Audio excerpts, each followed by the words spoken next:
Hi hello வணக்கம். இன்றைக்கி நாங்கள் லெசனில் பார்க்க போகிறது ஒரு சின்ன சர்க்கிள் எப்படி நாங்கள் பெருசு பண்ணுறது அப்படிங்கிறது தான் பார்க்க போகிறோம். இன்க்ரீஸ் எப்படி பண்ணுறது, ஒரு சின்ன குரோஷே ஃப்ரேமை, சர்க்கிள் ஃப்ரேமை நாங்கள் எப்படி இன்க்ரீஸ் பண்ணுறது அப்படிங்கிறது தான் இன்றைக்கி நாங்கள் லெசனில் பார்க்க போகிறோம். மேஜிக் ரிங் எப்படி பண்ணுறது அப்படின்னு நான் சொல்லி கொடுத்துருக்கேன். டபுள் குரோஷே எப்படி போடுறது அப்படிங்கிறதும் சொல்லி கொடுத்துருக்கேன். இப்போ இதுக்கான லிங்க் நான் டிஸ்கிரிப்ஷனில் கொடுக்குறேன்.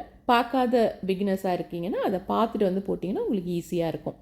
இப்போ நான் மேஜிக் ரிங் போட்டிருக்கேன், அதுக்குள்ளே 12 டபுள் குரோஷே போடுறேன். இப்போ இதைத்தான் நாங்கள் இன்க்ரீஸ் பண்ண போகிறோம். இப்போ இதை க்ளோஸ் பண்ணிக்கலாம். ஸ்லிப் ஸ்டிச் போட்டுட்டோம். இப்போ இந்த பின்னுக்கு இருக்க அந்த சின்ன த்ரெட்டை நம்ம டைட் பண்ணோம் அப்படின்னா நடுவில் இருக்க அந்த ஹோல் டைட் ஆகிடும், க்ளோஸ் ஆகிடும் நமக்கு இந்த சர்க்கிள். இப்போ 3 செயின் போட்டுக்கலாம். இது நாங்கள் ஒரு டபுள் குரோஷேயாக கன்சிடர் பண்ணுவோம். இப்போ இந்த 3 செயின் போட்ட அதே செயினுக்குள்ளே இன்னொரு டபுள் குரோஷே நாங்கள் போட போகிறோம்.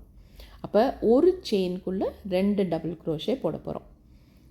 இதே மாதிரி ஒவ்வொரு செயின்லேயும் நாங்கள் 2 டபுள் குரோஷேயாக போட்டுட்டு வர போகிறோம்.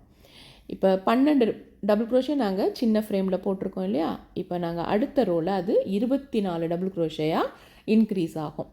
அப்போ அடுத்த சர்க்கிள் கொஞ்சம் நமக்கு பெருசாக வரும். போட்டுக்கிட்டே வாங்க. பாருங்கள், இப்போ நான் லாஸ்ட் ஒரு ஸ்டிச்சுக்கு வந்தாச்சு. இப்போ இதில் உங்களுக்கு டவுட் வருது, கவுண்டிங்கில் மிஸ்டேக் இருக்கா பார்க்கணும் அப்படின்னா நீங்கள் தாராளமாக கவுண்ட் பண்ணுங்கள். லாஸ்ட் ரோக்கு அப்புறமா ஒவ்வொரு த்ரெட்டும் ஒவ்வொரு டபுள் குரோஷேயும் உங்களுக்கு ஈஸியாக எப்படி பாருங்கள் பார்க்க தெரியும். ஒன்று ஒன்றா கவுண்ட் பண்ணிட்டு வாங்க. எங்கேயாவது தப்பு இருக்குது, ஒரு செயினில் ஒன்று தான் போட்டிருக்கீங்கன்னா தைரியமாக பிரிச்சுடுங்க. பிரிச்சுட்டு மறுபடியும் முதல்லேருந்து ஸ்டார்ட் பண்ணுங்கள். இப்போ எனக்கு பர்ஃபெக்டாக 24 டபுள் குரோஷே இருக்குது. இப்போ நம்ம முதல்ல போட்டோம் இல்லையா 3 செயின், அதில் அந்த 3வது செயினில் ஸ்லிப் ஸ்டிச் பண்ணிக்கலாம்.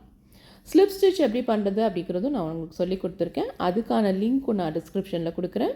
அதையும் பார்க்காதவங்க பார்த்துட்டு இதை ட்ரை பண்ணுங்கள். பாருங்கள், நாங்கள் அடுத்த ரவுண்டை கம்ப்ளீட் பண்ணியாச்சு. மறுபடியும் நம்ம இந்த பின்னுக்கு இருக்க அந்த சின்ன த்ரெட்டை இழுக்கலாம். அதை நல்லா டைட்டாக க்ளோஸ் பண்ணிவிடுவோம். பாருங்கள், பியூட்டிஃபுல்லாக நம்மளுடைய சர்க்கிள் கொஞ்சம் பெருசாகிடுச்சு. இப்போ இதுக்கான அடுத்த ரவுண்ட் கொஞ்சம் டிஃப்ரெண்ட்டாக நாங்கள் இன்க்ரீஸ் பண்ணுவோம். நான் அதை அடுத்த வீடியோவில் உங்களுக்கு சொல்லித்தரேன். இதை ட்ரை பண்ணுங்கள். நம்ம சேனல் உங்களுக்கு ரொம்ப பிடிக்கும், மறக்காமல் ஒரு லைக் கொடுத்துருங்க. ஃப்ரெண்ட்ஸ் அண்ட் ஃபேமிலிஸோடு ஷேர் பண்ணிக்கோங்க. நம்ம சேனலை மறக்காமல் சப்ஸ்கிரைபும் பண்ணி வச்சுக்கோங்க. தேங்க்ஸ் ஃபார் வாட்சிங்.